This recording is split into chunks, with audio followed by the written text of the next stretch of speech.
las expresiones de ideas, algunas veces colectivas, sobre cómo debemos vivir, trabajar, descansar, crear, comprar y creer en las ciudades.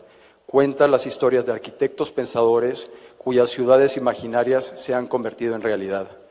Hace un recuento desde el siglo XX hasta nuestros días de lo que empezó como conceptos visionarios, utópicos y algunas veces controversiales, de lo que gradualmente se ha adoptado y construido a una escala masiva, convirtiéndose en una realidad concreta en diferentes ciudades del mundo.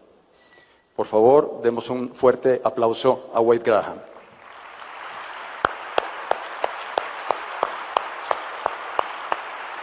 Bienvenido, gracias. Buenas tardes, Ciudad de México. Qué enorme placer estar aquí con ustedes para considerar nuestro tema, el futuro de las ciudades. Además, en este edificio maravilloso, histórico, me imagino que tiene muchos mensajes del pasado para nosotros. Desafortunadamente, yo voy a continuar mi plática en inglés, pero al fin podemos discutir en el idioma que prefieran, sea inglés, español. Para mí, mi preferido es Spanglish. Porque sí, Simón, vivo en Los Ángeles.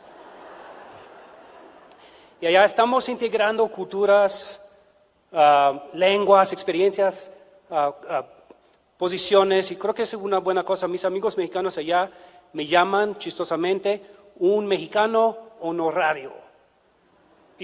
Pero bueno, creo que es buena cosa, estoy orgulloso de eso. Ahora después voy a avanzar.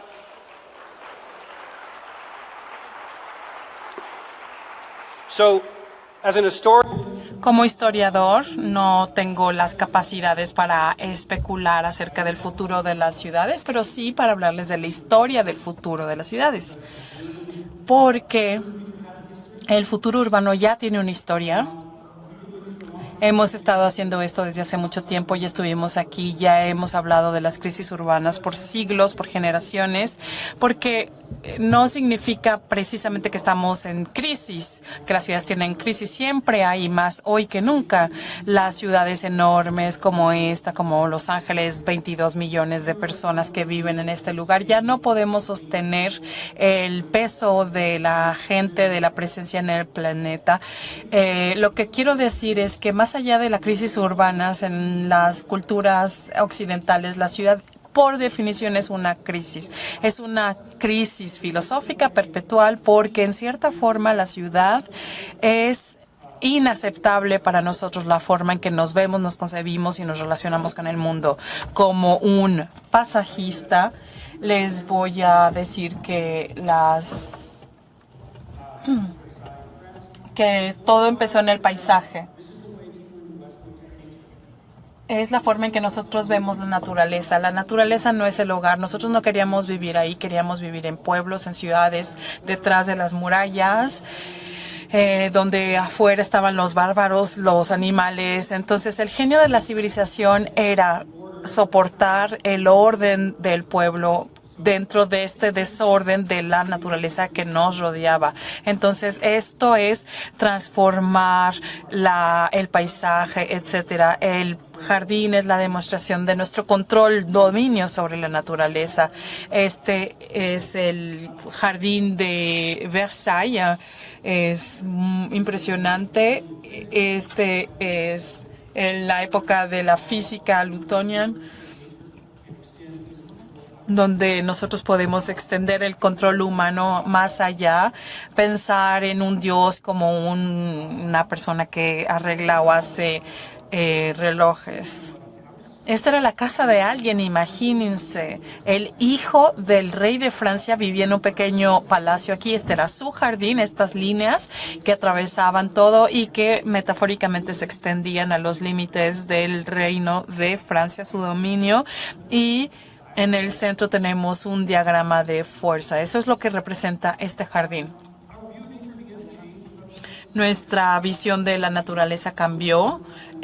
Mucho del trabajo en los 800 empezó en Inglaterra. Empezamos de la naturaleza es algo que tenemos que evitar, etcétera, a algo que queremos venerar, y cambiamos la forma en que nosotros vemos la naturaleza como algo a verlo como algo romántico.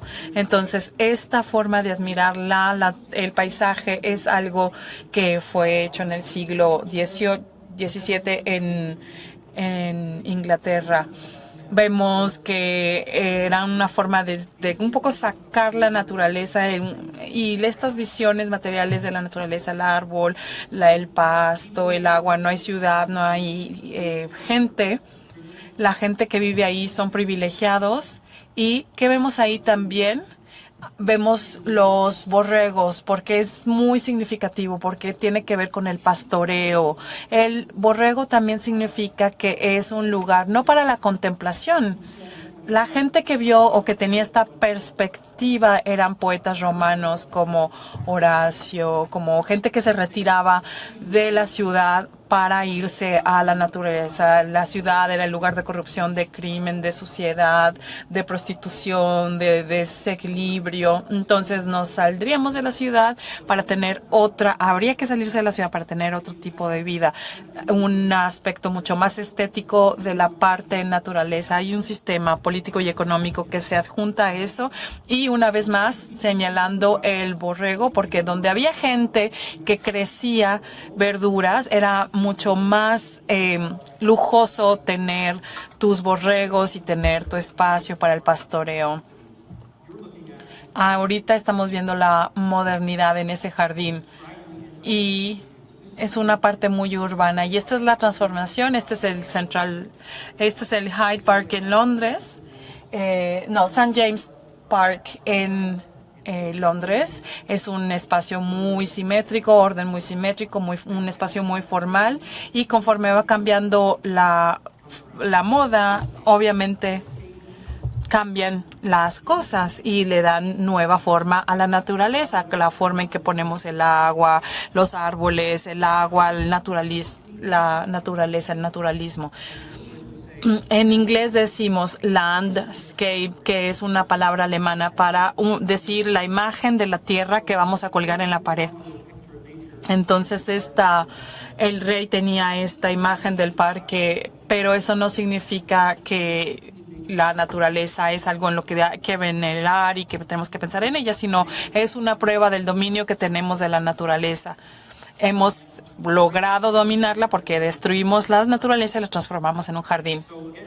Una vez más, parece como una imagen de la ciudad que estamos colgando en alguna parte de Norteamérica. Estamos viendo que estamos cortando, deforestando, estamos quemando, estamos secando.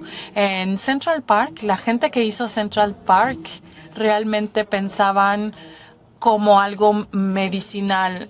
Ellos creían que la ciudad estaba enferma y nosotros vivir en la ciudad nos hacía, nos enfermaba, éramos ansiosos, estábamos estresados, etcétera. Entonces teníamos que acercarnos a la naturaleza, los árboles, el pasto, el agua, etcétera, para poder volver a ponernos en contacto con nuestra naturaleza.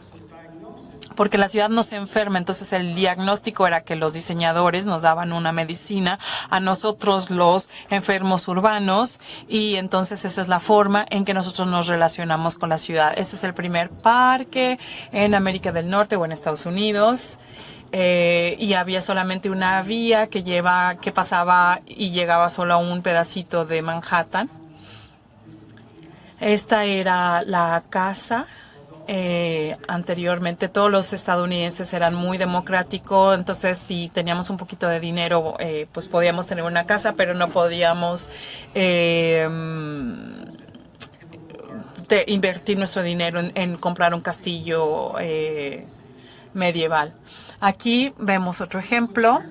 Este es el siglo XXI, el suburbio, el escaparte de la ciudad. Es la apoteosis en California después de la guerra, 1948. Es una casa muy moderna, modernista, muy cerca de nuestra casa. Vemos una vez más los elementos, árboles, agua, pasto, no hay gente, no hay vecinos, no hay ciudad, no hay enfermedades, no hay problemas los problemas de la ciudad moderna. Y esto es lo que hemos exportado en todo el mundo. Esto es lo que podemos encontrar ahora en China. Este es un suburbio en China. Ellos construyen rapidísimo, millones de personas viven ahí. El más popular, que está en China, se llama California. Este suburbio, este es el día de la inauguración para aquellos que querían interesados en comprar y que quieren vivir fuera de Beijing. Y estos son cientos de miles de millas cuadradas. Entonces, esta idea de alejarse de la naturaleza para resolver los problemas de la ciudad. Pero finalmente vamos a tener que enfrentar estos problemas. ¿Y cómo vamos a pensar en las ciudades? Y cuando pensamos en eso, pues nos damos cuenta que es difícil alejarse de la ciudad. Este es un edificio moderno, esta es la librería, la biblioteca pública de Nueva York.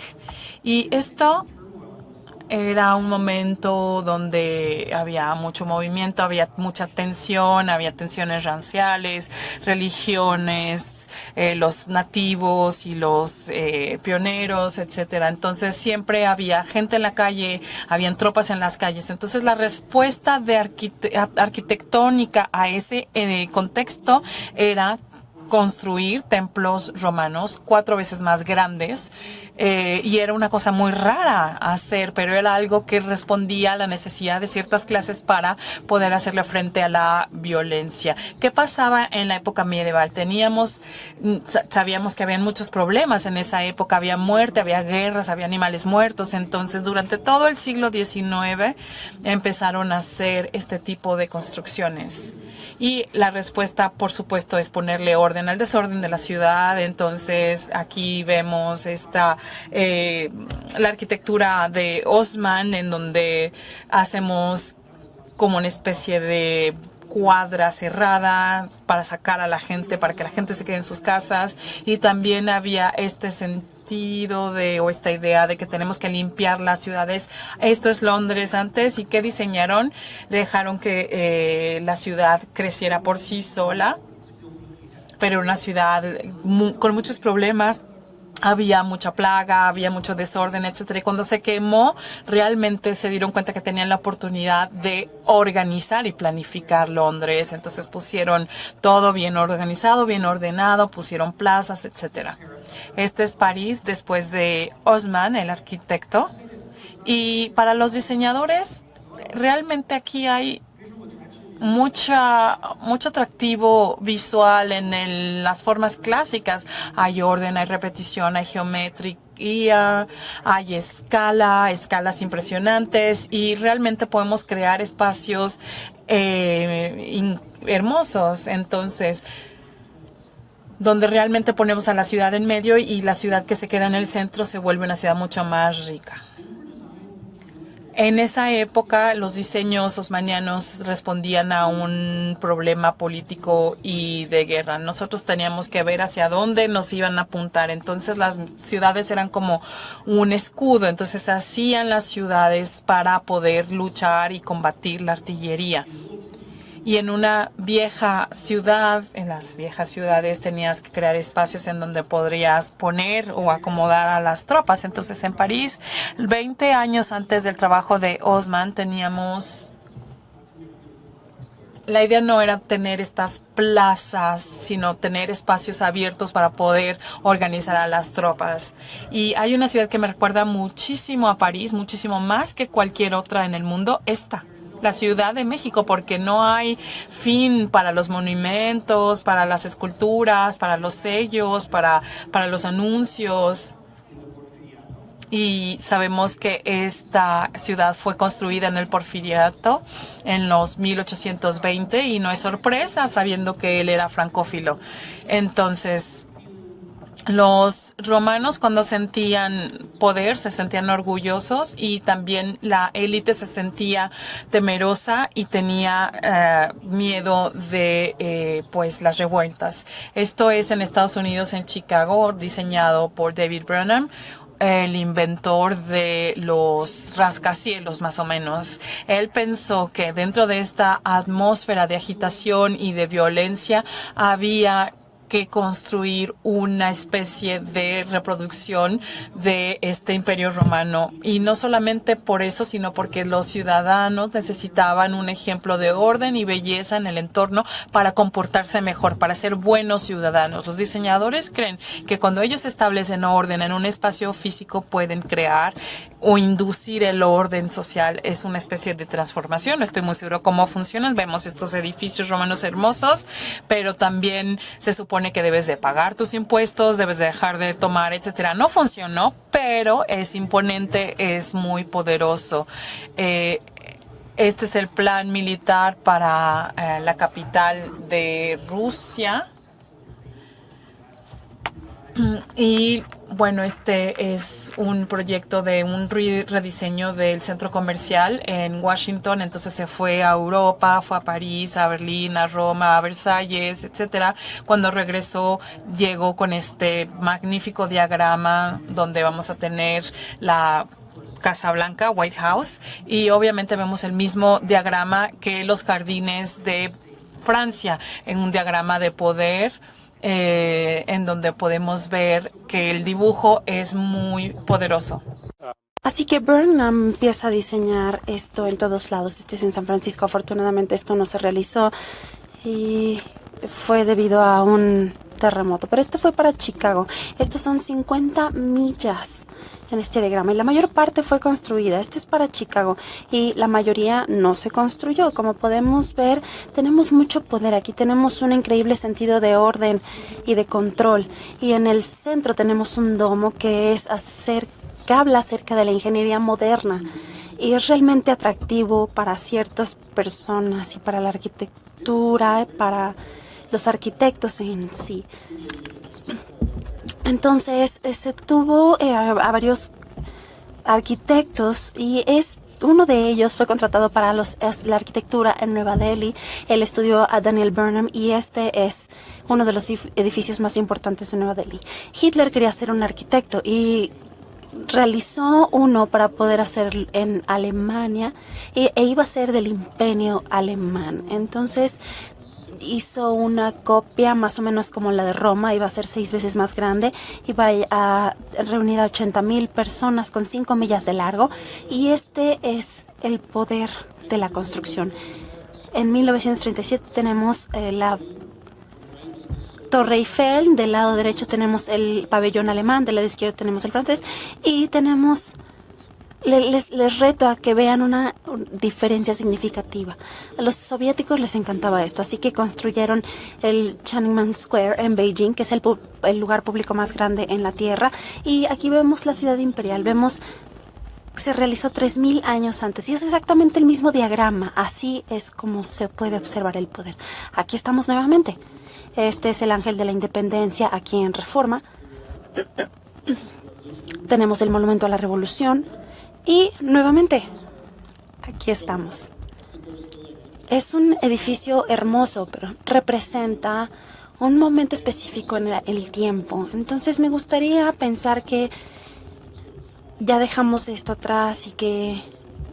No, pero realmente no hemos ido a ningún lado. En 1966 se tiene el Opera Hall en la ciudad de Nueva York y es el mismo edificio que este.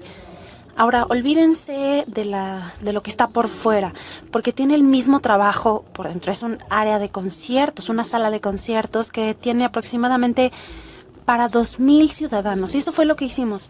Es el clasicismo de la arquitectura y ese ocupa el mismo espacio. Este tiene unas formas hermosas, pero realmente no le dan nada al poder del capital brasileño. O sea que es un orden clasista. Ahora voy a ver a mi propia ciudad. Este es en Los Ángeles. Este es como un parque cívico más o menos. Y aquí tenemos cortes, tenemos otras firmas que no están dentro y otras penitenciarias en el centro de Los Ángeles. Y en la esquina pueden ver un pequeño objeto brillante. No sé si alcancen a ver lo que es. Es esto. Es la sala de conciertos de Disney. Es muy parecido al que ustedes están ahorita. Olvídense de la parte de afuera. olvídense de la tela de la ciudad. Por dentro es lo mismo. Esto costó aproximadamente $500 millones y tiene 2.200 ciudadanos. Pueden hacerle el cálculo de la inversión y pues sale en casi lo mismo. Entonces, la razón por la que les estoy mostrando esto es, me pueden decir, ¿qué me importa? Pero ¿por qué estamos viendo la historia? Porque estamos haciendo exactamente lo mismo. Mantenemos haciendo lo mismo. No importa cuántas nuevas formas los diseñadores puedan hacer, si no entendemos la función de los edificios, que no entendemos en la forma en que realmente los ciudadanos están viendo el contexto del mismo. El siglo XIX era horripilante y fascinante en cuanto a las imágenes de los pobres, el impacto de las personas, no había privacidad, había sexo en público, había enfermedades. Entonces querían limpiar, querían diseñar algo diferente, algo limpio. Y pues la gente no podía costear muchas partes, pero en eso pensaron los diseñadores. Dijeron, bueno, si voy a mejorar un edificio, entonces las personas van a mejorar, se va a corregir a los salvajes, etcétera. Entonces vamos a tratar de hacer un mandato, una distancia entre uno y otro para poder resolver los problemas, pero no los resolvieron porque los edificios no eran la causa del problema, el sistema lo era. Y este es un movimiento de reforma del siglo XIX y todos conocemos como el movimiento de esclavitud, de las malas condiciones de trabajo, trabajo infantil. Y en los campos de diseño vimos un movimiento de reforma en donde vimos que había problemas con el mundo industrial. Entonces dejamos de hacer cosas con nuestras manos y el trabajador estuvo alienado de los objetos.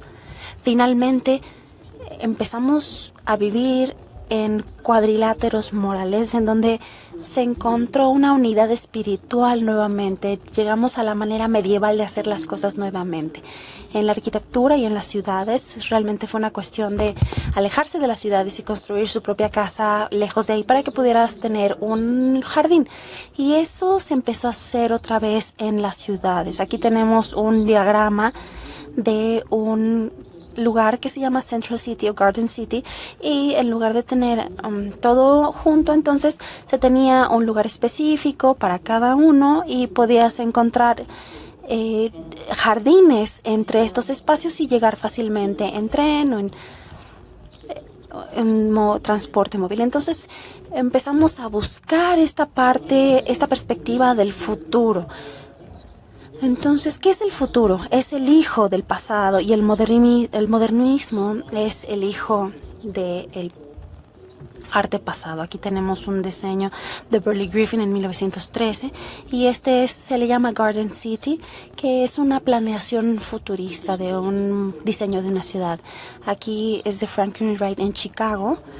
Y este es importante, es un diseño artesanal y está basado en el diseño de China y se vio en una feria en Chicago. Este es otro en Los Ángeles, este es de 1921 y es muy importante y fue inspirado por estas mayas ruinas que fueron encontradas en Yucatán y se transfirieron a la feria de Chicago.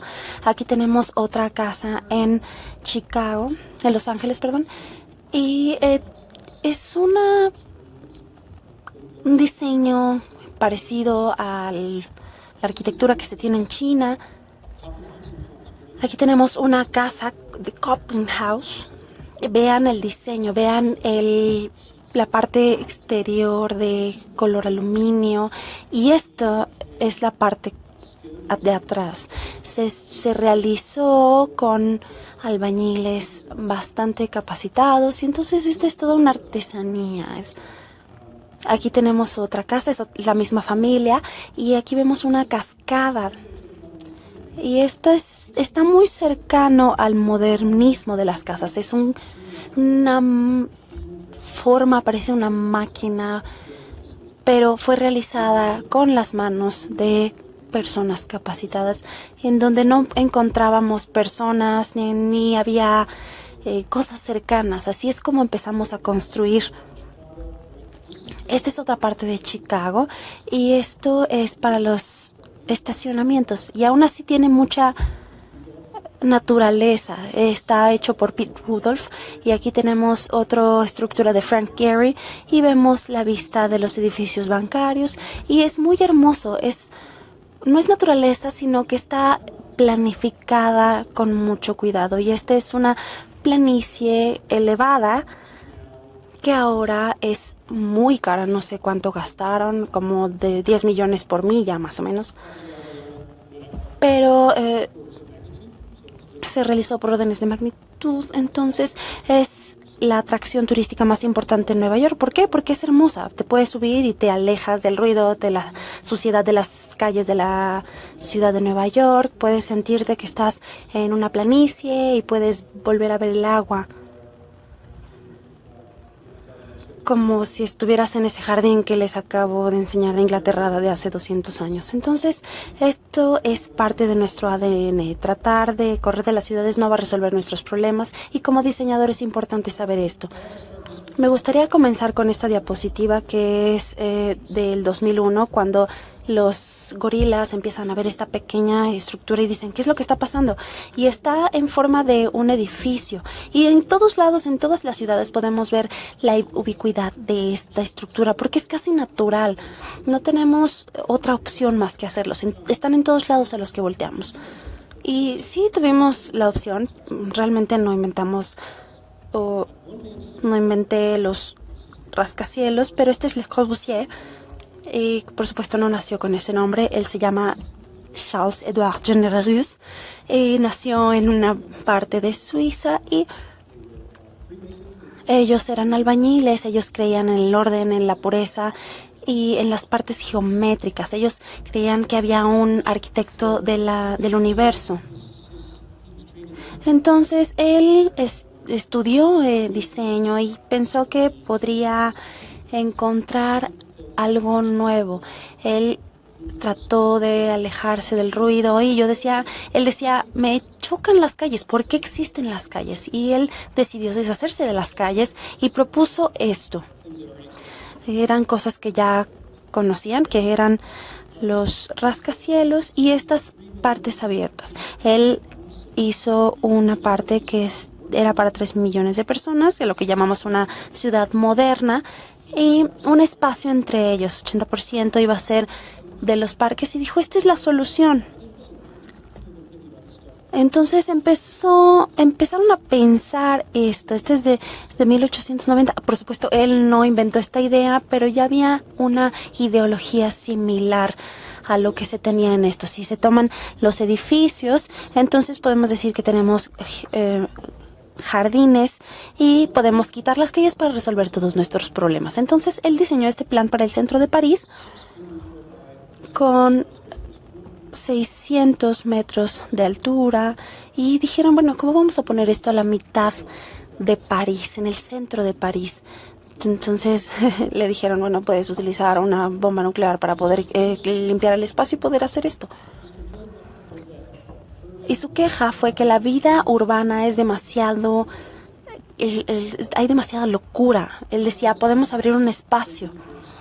Él decía, necesitamos más velocidad para ir de un lado a otro para resolver esto de las distancias. Y era una paradoja. Y él fue a Nueva York y pensó que los edificios eran demasiado pequeños y estaban demasiado juntos entre ellos y trató de buscar la manera de construir como él quería. Aquí vemos Nueva York en 1930, cuando los diseñadores decían que tenían que remodelar y comenzaron a nivelar la ciudad.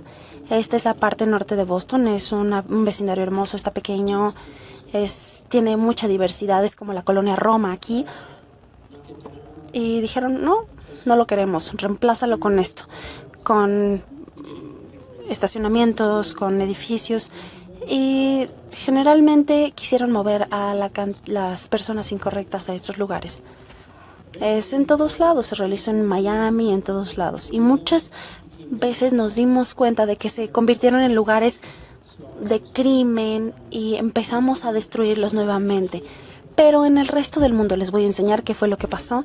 Esto es en Inglaterra, esta es la parte norte. Vean esto.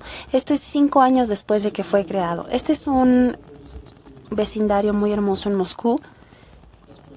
Este es Berlín, 1946.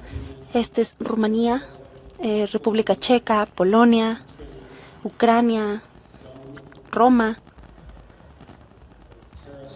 París, Brasilia, Vietnam,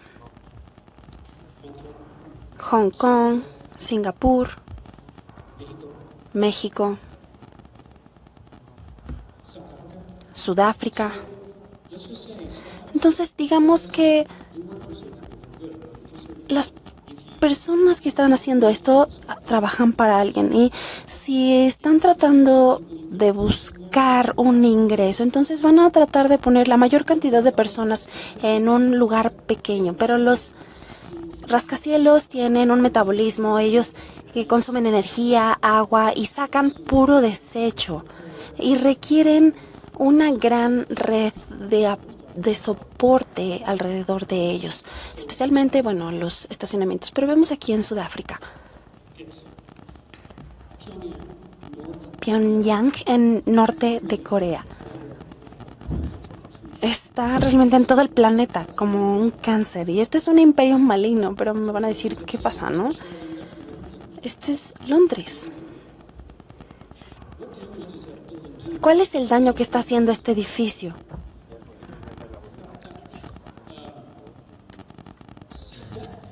Se ve de esta manera. Bueno, dejando los chistes de lado, aquí tenemos Mongolia. Nadie ha hecho nada más para destruir la crisis urbana como este lugar. Aquí tenemos relaciones disfuncionales con otras áreas, y me gustaría dejarles esta imagen porque realmente es la inspiración de las ideas no clásicas del siglo XVIII acerca del orden, de la disciplina de la ciudad y acerca de la colocación de espacios como jardines a lo largo de los edificios.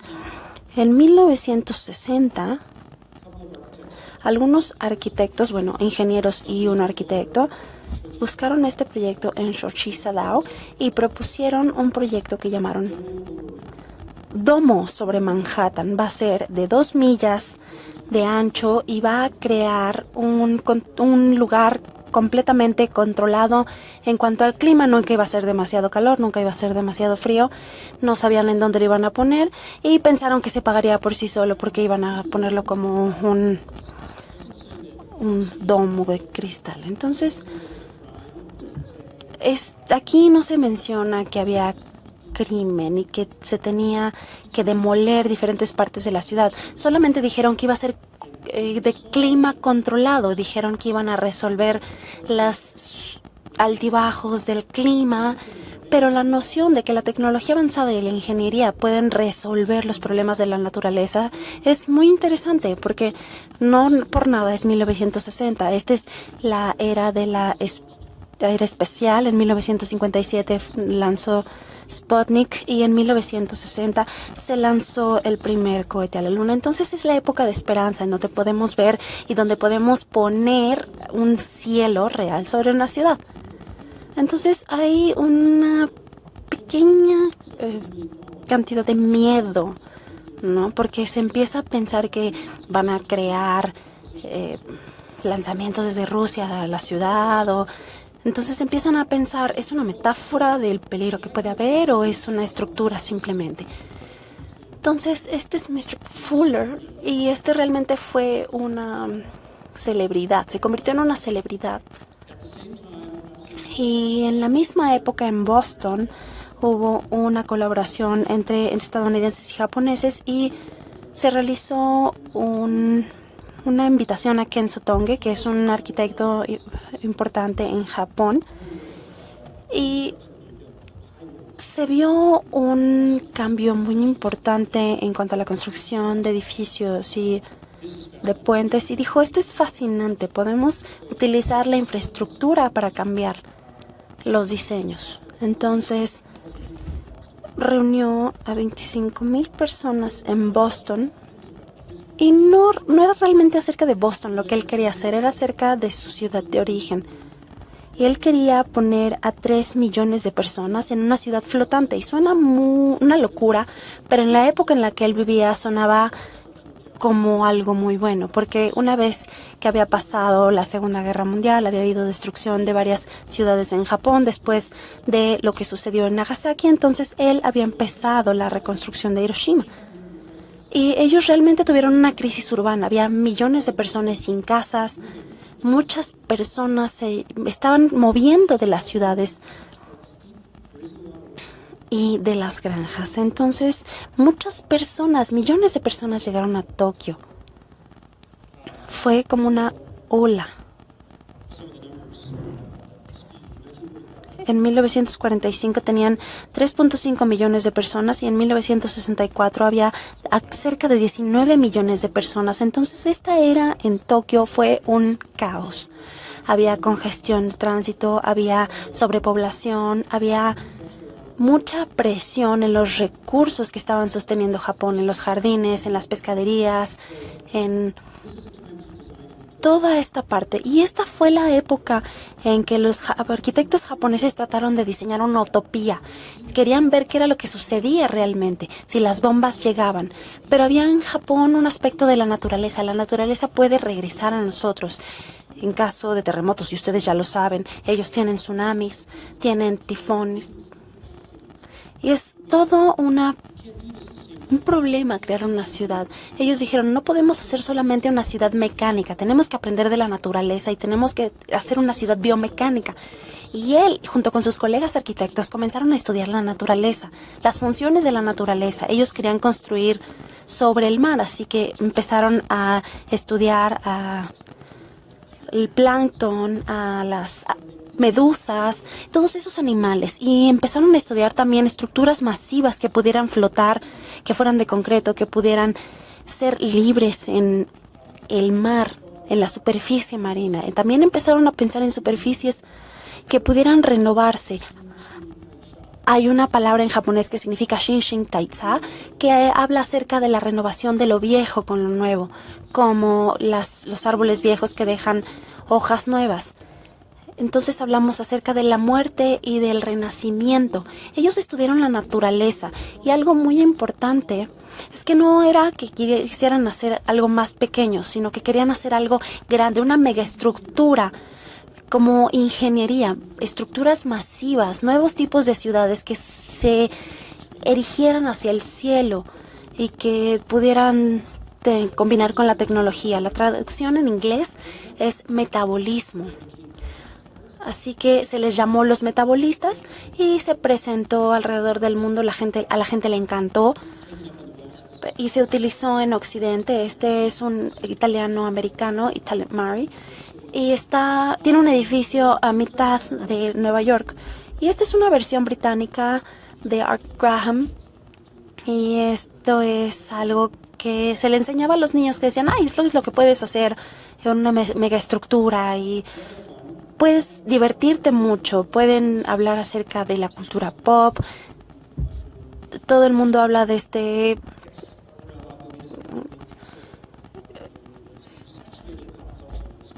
hongo gigante y este es de Barbarella. Todo el mundo creo que lo conoce y todo habla acerca de la naturaleza de una manera muy interesante. En 1967 la feria en Montreal estuvo saturada con este tipo de conceptos, este tipo de estructuras, estos marcos. Y este es un pabellón en Estados Unidos. Este es de Fuller y Sarao y nunca fue construido, pero esto fue el inicio de un arquitecto, Mushon Sarkin. Esto fue de 1967 y esa fue su solución del conflicto entre el jardín y la ciudad. Dijo, vamos a ponerlo todo junto. Y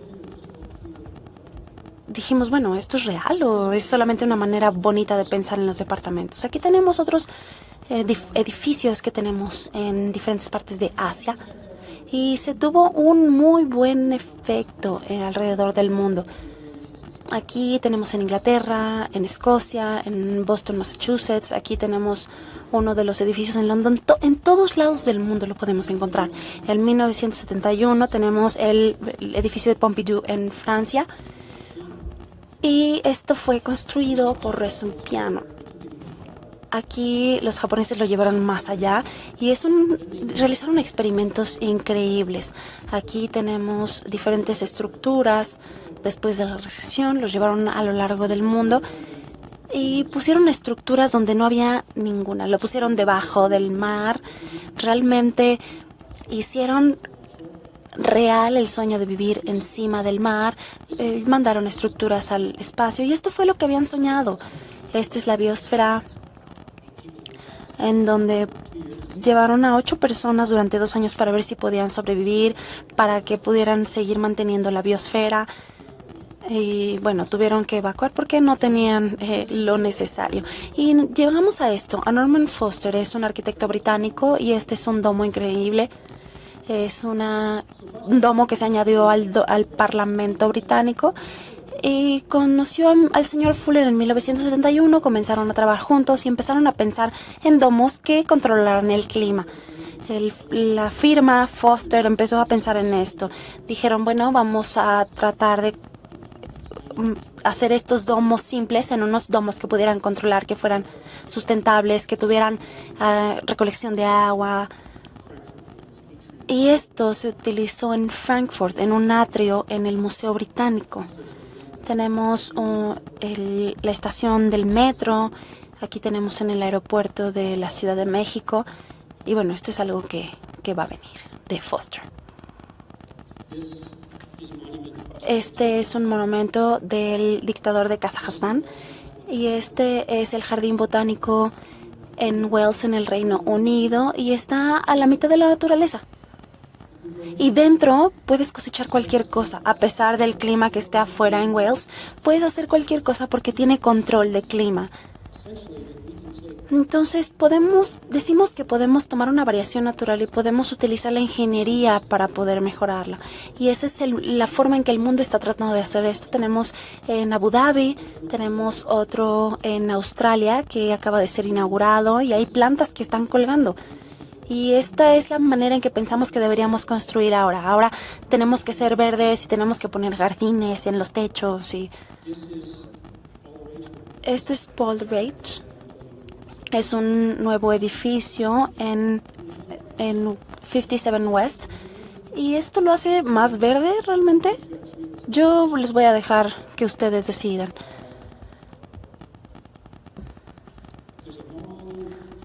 Hay una importante presencia de estas ideas en nuestra cultura, de que tenemos que tener un hábitat y que de todas maneras vamos a poder colonizar algo más.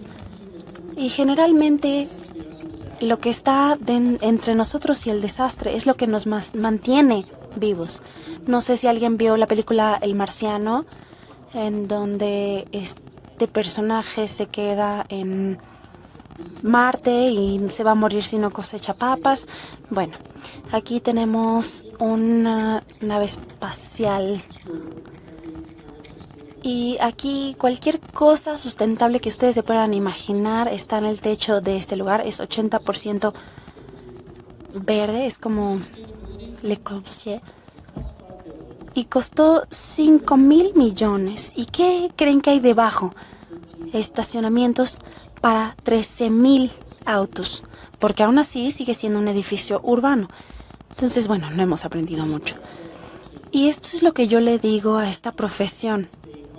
Regresen a casa, quédense en casa, dejen de tratar de irse del planeta. Y la lección simple de esto es que tenemos límites de lo que la tecnología puede hacer con nosotros, de lo que los diseños pueden hacer, de lo que los objetos pueden hacer. Los objetos no causaron nuestros problemas y hacer mejores objetos no va a resolver nuestros problemas. Lo importante no son los objetos, sino los espacios que se encuentran dentro o en medio. Es la relación entre los objetos, es la relación entre las personas que utilizan estos objetos y la relación entre ellos. Es cómo nos tratamos a nosotros. Es un problema social, es el acceso a recursos, a educación, a situaciones económicas, situaciones políticas. No podemos pensar solamente en un objeto, eso es muy fácil. Tenemos que pensar en el espacio, en la tela que está en medio. Tenemos que pensar en el software y en el hardware, porque tenemos algo como un culto de cargo. Es como la Segunda Guerra Mundial, en donde no había contacto y los aviones caían y había pedacitos que caían. Y los dioses no les decían qué hacer. Entonces nosotros tenemos aquí en el occidente un valor mágico y si lo utilizamos nos va a transformar. Entonces nosotros no pensamos en la parte social, el software, en la relación humana. Y ese es el reto que creo que nosotros vamos a tener, que ustedes, que son las nuevas generaciones, van a tener que hacer. Porque al final del día tenemos una crisis urbana y van a tener que jugar un papel muy importante para sacarnos de ella. Así que, gracias.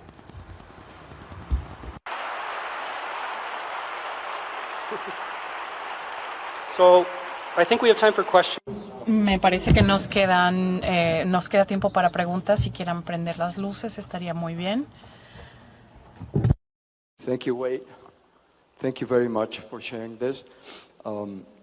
Gracias por compartir esta maravillosa ponencia. Invito a todo mundo a leer el libro. Lo pueden encontrar en Amazon, en Kindle también. Tenemos algunas preguntas ya. No sé si alguien de la audiencia quiere hacer la pregunta directamente o leemos las que tenemos aquí. Mi primera pregunta. ¿Piensas que las ciudades como la Ciudad de México ya llegaron a la capacidad máxima de habitantes o pueden seguir creciendo, donde está el límite? ¿Y qué tan lejos podemos llegar antes de que se rompa, antes de que colapse? Hemos puesto demasiada gente en sistemas que hemos creado, en sistemas infraestructurales que están siendo diseñados no para eso y que estamos teniendo muchos problemas de presión, etcétera. Tenemos muchos sistemas que hemos diseñado de esa forma. Entonces, el sostener los números que tenemos actualmente necesita de sistemas fundamentales que nos puedan soportar, o de otra manera la gente va a tener que empezar a pensar en irse de aquí. Tenemos que llegar a que la ciudad se colapse para que realmente despertemos y nos demos cuenta que tenemos que cambiar. Yo solamente puedo hablar como estadounidense y somos bastante pesimistas. No queremos pensar y hablar de las crisis, queremos pensar en cómo resolver los problemas. Y hay lugares donde realmente han hecho un muy buen trabajo para percibir el problema que se viene encima y resolverlo. ¿Cómo cambiarías el modelo estadounidense que ha estado siendo usado en varias partes de Estados Unidos para hacer frente a los desafíos ecológicos del día de hoy? Uno de los grandes problemas que tenemos hoy es no solamente de que tenemos demasiada gente en un solo lugar, sino mover a esta gente. No hacemos pedacitos de la ciudad funcionales en donde la gente se quede ahí para trabajar, para vivir, para comer, para dormir, para todo. Necesitamos integrar trabajo, educación, recreación, vida y construir mini ciudades dentro de una gran ciudad o una gran ciudad con mini ciudades. Entonces, para que el peso de la ciudad, de la gente que está integrada, no sea tan crítico. Eso hace que sea muy difícil, ¿no? Y nos gustaría, a mí me gusta esta idea de pensar en México como mini ciudades juntas. El hecho de que la gente tenga que atravesar toda la ciudad para trabajar me vuelve loco. Yo creo que tenemos algunos la suerte de vivir en esos pequeños espacios y luego hay personas que no tienen esa suerte y que tienen que viajar 2 horas para llegar a su trabajo. Entonces yo creo que esos son los puntos de quiebre que nos van a llevar a cambiar. ¿Cómo ves los problemas sociales y políticos que enfrentamos cada vez que queremos rediseñar las ciudades? De acuerdo a tu experiencia, esa es una pregunta que le dejo a las nuevas generaciones de diseñadores. ¿Cómo van a resolver el problema ustedes, chicos? Un ejemplo de cómo resolver sería, pues más bien, el trabajo que hay que hacer va a poner el ejemplo.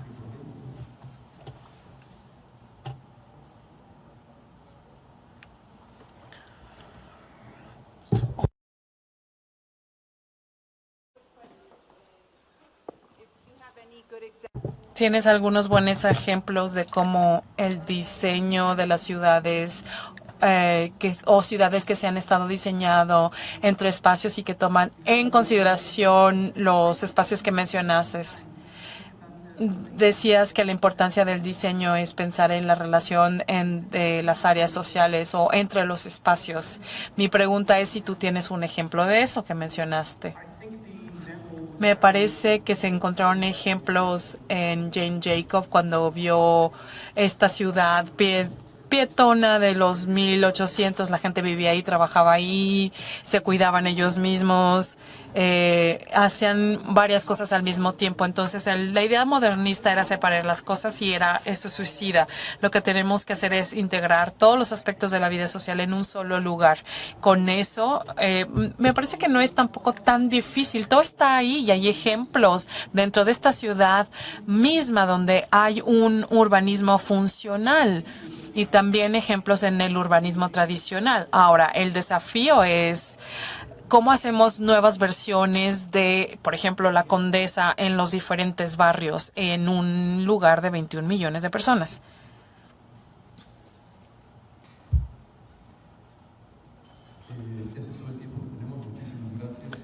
So we've run out of time. This is all the time that we have for this session. Thank you so much.